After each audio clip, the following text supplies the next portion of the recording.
गृहस्थ जीवन को भावनात्मक रूप देने वाले और परमात्मा की वास्तविकता को समझने वाले गुरु नानक देव कहते हैं कि सुनने से आपका ज्ञान और बढ़ जाता है। सुनने से शेख, पीर और बादशाह होते हैं। सुनने से अंधे मार्ग पा लेते हैं और सुनने से गहरे समुद्र भी छोटे हो जाते हैं। क्योंकि सुनिए सरा गुणा के गाह, अर्थात सुनने से गुणों के सागर का बोध होता है, जो आपकी ज्ञान की गरिमा को और बढ़ाता है।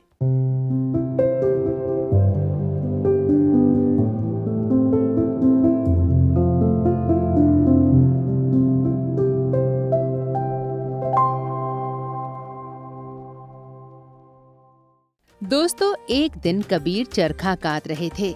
तभी उनकी झोपड़ी में उनके शिष्य काशी नरेश वीर सिंह बघेल आए और उनको प्रणाम कर एक तरफ बैठ गए। कुछ देर के बाद राजा बिजली खां भी आए और गुरुदेव को प्रणाम कर एक दूसरे कोने में बैठ गए। वे राममय में व्यस्त थे। इसी बीच कबीर की पत्नी लोई 3 गिलास दूध लेकर आईं और तीनों के सामने रख दिया। कबीर अपना गिलास उठाकर पी गए, लेकिन दोनों राजा ने दूध का एक घूंट पीकर रख दिया। लेकिन उनके मन में एक विचार था कि ये गुरु आश्रम का प्रसाद है, इसे हमें त्याग नहीं करना चाहिए। कैसे भी करके दोनों राजा आधा ग्लास दूध तो पी गए, लेकिन आधा ग्लास छोड़ दिया। दोस्तों, दोपहर का समय था। कबीर की पत्नी लोई एक दीपक जलाकर लाईं। दोस्तों, इसी बीच कबीरदास अपना मौन तोड़ते हुए वीर सिंह देव और बिजली खां से कहते हैं कि अब तुम लोग जा सकते हो, तुम्हें उत्तर मिल गया होगा।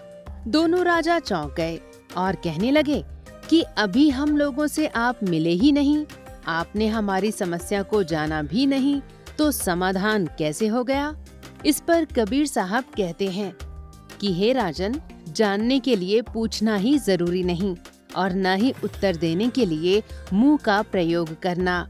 सच्चा शिष्य वही है जो गुरु के भाव को समझ ले। उसका इशारा ही उसके लिए उत्तर है। कबीर साहब ने उदाहरण देते हुए आगे कहा कि हे राजन, मेरी पत्नी लोई दूध में नमक डालकर लाई थी। मैं उसे डांटता या मारता तो एक दूसरी समस्या खड़ी हो जाती, इसलिए मैं समस्या को वहीं पी गया। आप भी समस्याओं को पी जाना सीखिए। बिजली खां, आपको अपनी पारिवारिक समस्या को सुलझाना सीखना होगा। जैसे मेरी पत्नी लोई दिन में दीपक जलाकर लाई थी, मैं उसे उसका दंड देता तो परिवार में कलह होती, इसलिए मैंने समस्या को ही बुझा दिया। आपको भी कलह से बचना चाहिए और समस्या को समझकर उसे बुझाने की कोशिश करनी चाहिए। दोस्तों, कबीरदास के इस ज्ञान से दोनों राजा प्रसन्न हुए, क्योंकि उन दोनों को अपने अपने सवालों का उत्तर मिल गया। इस कहानी का उल्लेख करते हुए सद्गुरु स्वामी कृष्णानंद जी महाराज अपनी पुस्तक एक ओंकार में लिखते हैं कि सुनिए सरा गुणा के गाह, अर्थात सुनने से गुणों के सागर का ज्ञान हो जाता है।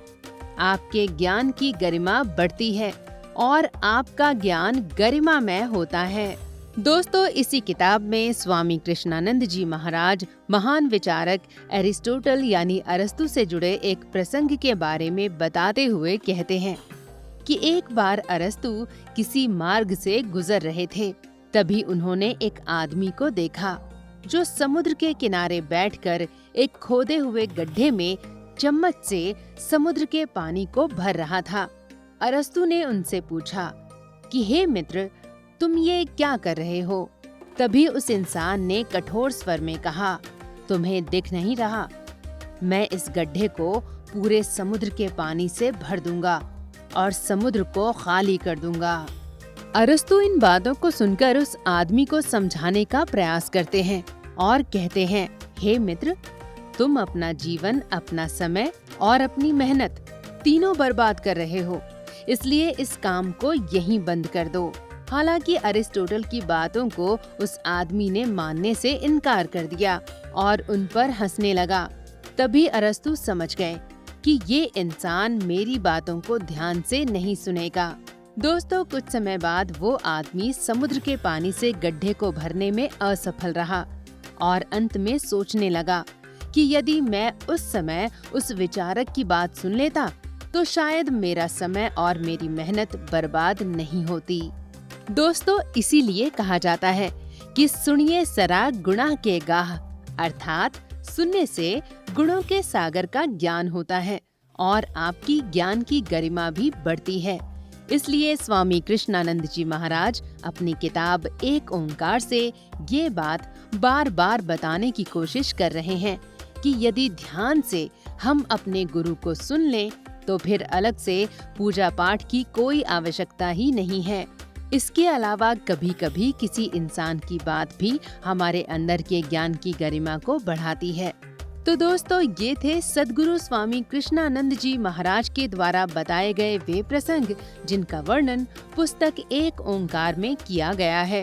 अगर आपको ये वीडियो पसंद आया हो तो इसे लाइक और शेयर जरूर करें और ऐसे ही वीडियोस पाने के लिए सद्गुरु धाम को सब्सक्राइब करना ना भूलें।